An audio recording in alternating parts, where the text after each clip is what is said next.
from a suburb. Didn't really understand my role in this town. It was a town that really just didn't seem to have any need for art. And I lived there for about 9 years, and I made art for all those years. And that was often private work that I made at night, night photographs, where they were photographs that I would take and then I would tear up and collage and paint over in these sort of angst-ridden, expressionist objects that were very much about me and very much about sort of my interior self. And then as I was about to leave that town, I made a book with a couple of my students. And what we did was we spent about a year taking photographs in the town and ended up making a sort of a handmade day in the life almost of this small town.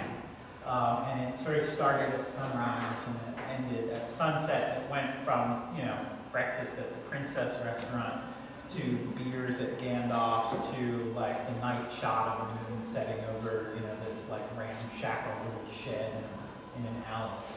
These were handmade books. We made an edition of 5. There was monster books. Each one is printed, the archival prints. The prints were gorgeous. Each book had like 72 images. And the 3 of us each kept an edition of the book. And then one of the other books was given to the city, and then the city library, and then one was given to the university library. And that act of that gift, and so the whole idea is in the book, it's basically thanked the people of Frostburg for letting us sort of spend our days like being these cyclops, these selfish cyclops walking around and taking pictures of their town, and then just hightailing it out of there with our sort of images that we had shot. And so this, to me, was like a gift to the town to be able to say thank you for letting me come here and be this person that I was during this time. And it was, I think, for me, the most important work that I had made up until that point. And I realized that there was this sort of exchange that had happened between the making of the work and like giving it to the library. If I still go back there, the book is sitting in the library on a coffee table. It's all, there's fingerprints all over it. And so that exchange between the town ended up becoming super important to me. And I realized that as a person who made things, I needed the making of things to do more of the direct exchange. In that I wanted to have like sort of more of a community within sort of the making. Yours is more of this community idea, and then yours, Brian, seems much more this intimate conversation between 2 people, but I feel like there's, more writing on it than just that. Yeah. I like what you said about the gift. I really think I'm a Lewis Hyde artist, I think, in a lot of ways.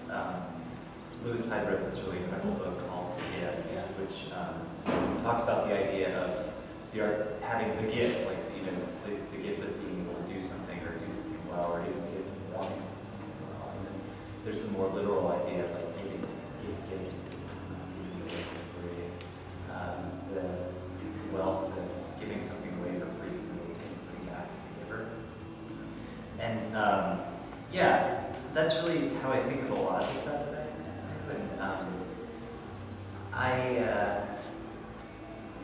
this was sort of new for me. I'd done some stuff similar to this. I'd used this structure before, but there was something to take. But yeah, as far as like kind of creating it is about, well, okay, how can you distill this complex relationship that, that's really one thing that connects all of us, is we all have parents, and we all come from somewhere, and it seems like across the board, everyone's relationships with their parents are really complex. If you're asking artists to kind of make work that involves exchanges, primary means of communication is, of course, language. But something I think about a lot is that necessarily the best means of communication? Is it just something that we rely on because it's just what we have? Is there a way that art can actually extend the exchange that language can offer us? So I was thinking about all those things. I'd also just wrapped up a whole lot of debt. I just finished graduate school and all these loans. I don't have any credit cards. I'm like a cash-only kind of guy. And it's just like, I just was working my fingers to the bone to do all this, just to live, just to exist. And I'm at this point now, I'm 28, people I went to high school with were having children. It's baffling to me. You know, like, I can barely, you know, I can hardly balance my checkbook. And like, again, I have $7 last week. Like, how could I even, where's the money? And money, and it's really, I think, part of something much greater is like, where do these people find this generosity? You know, because I felt like the little time that I had, the little energy I had was putting it all into myself. And these things that I was doing ostensibly for other people, I mean, how much of that was so I started to think about all the things that had to happen for myself to be in that position, and you know, I started thinking about generosity and parenthood and gift giving and all that stuff in a completely different way. And that led me to realize how much of this is really for me, and how much of this is really trying to honor everything.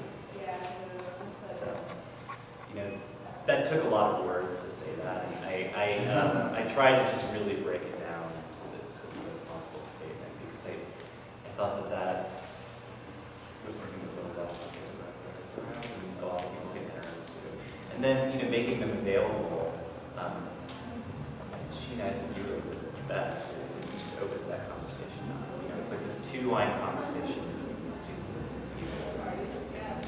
The only voice in it is like the voice of the opening that makes it possible for other individuals to enter into that conversation, which I think maybe some of us are always not, right? Like trying to honor what's been done for us, not only by our parents, but for people.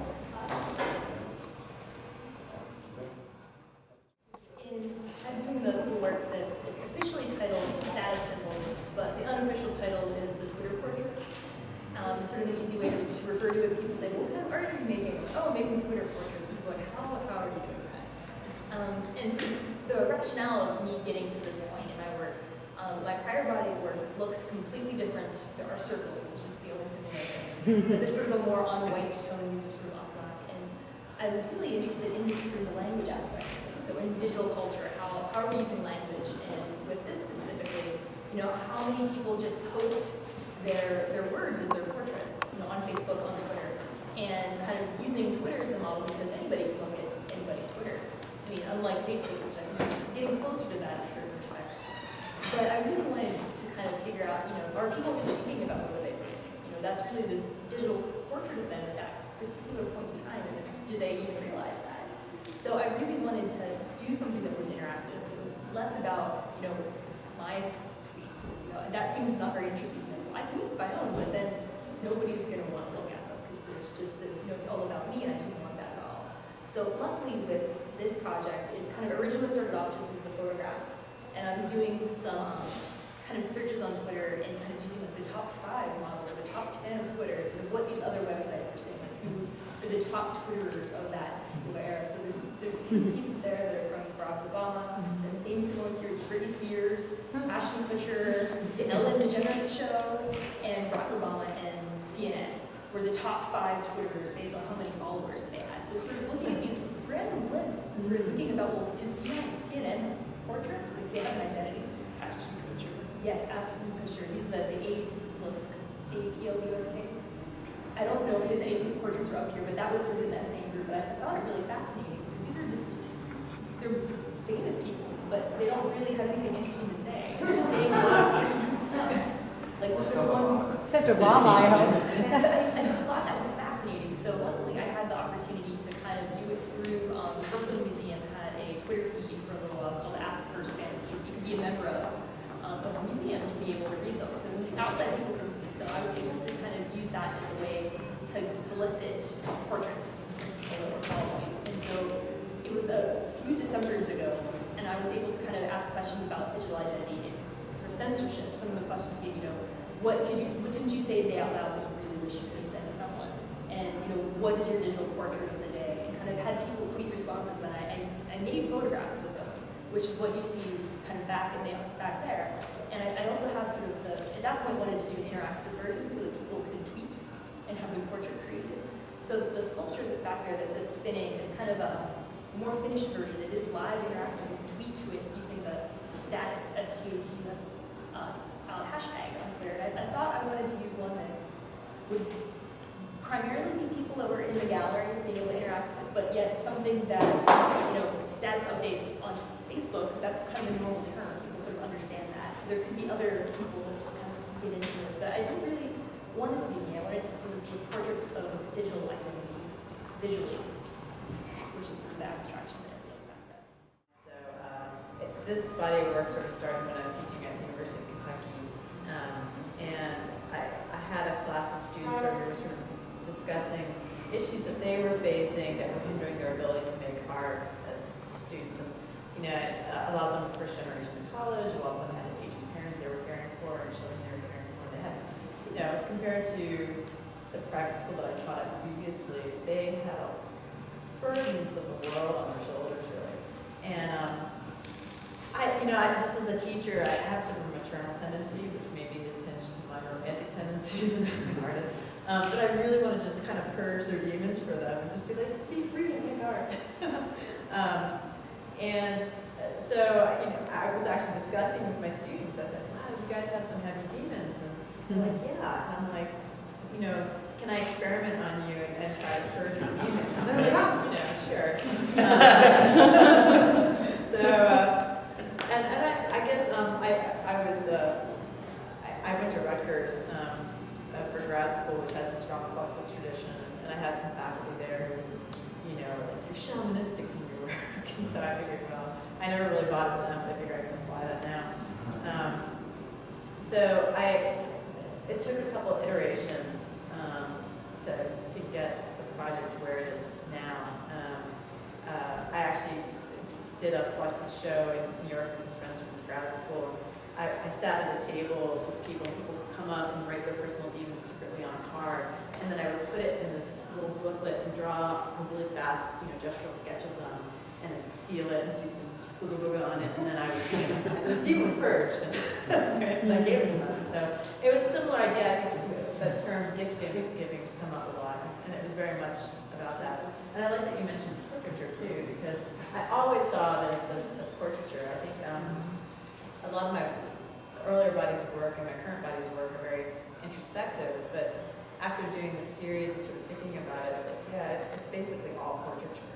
It's all portraiture tradition in a lot of senses. So when I got to these, I basically got onto Facebook and I made a group and said, hey, tell me your personal demons, pass this on to your friends. I want to get as broad a task net as I can get, just see what I can get in a month. And I got about 50 of them. And I'm also really interested in writing, and just the writing that people sent me was just so beautiful and fascinating that instantly I knew I wanted to incorporate them into the images themselves, that had to be a true part. But that also, I wanted to honor the people who submitted these things to them. I asked them to tell me if they wanted it anonymous or not, and a fair number of people said, yeah, I need this to be anonymous. And so, my exchange for them is that if I made a portrait of theirs, I would give them a print in exchange for it. But I think I'm actually just going to make a book of it. Just give them all the book and a print. But the thing that I discovered from it, more than anything else, is that what people sent me really were depicting their strengths more than I think things that maybe they perceived as personal weaknesses. And so in these prints, I wanted to. It wasn't so much purging demons as it was, I wanted to elevate them and glorify them. You perceive this as your own personal demon, but if you are a person who knows you and are outside of yourself, these are amazing qualities. And so I wanted to glorify that, and I wanted to give them this gift of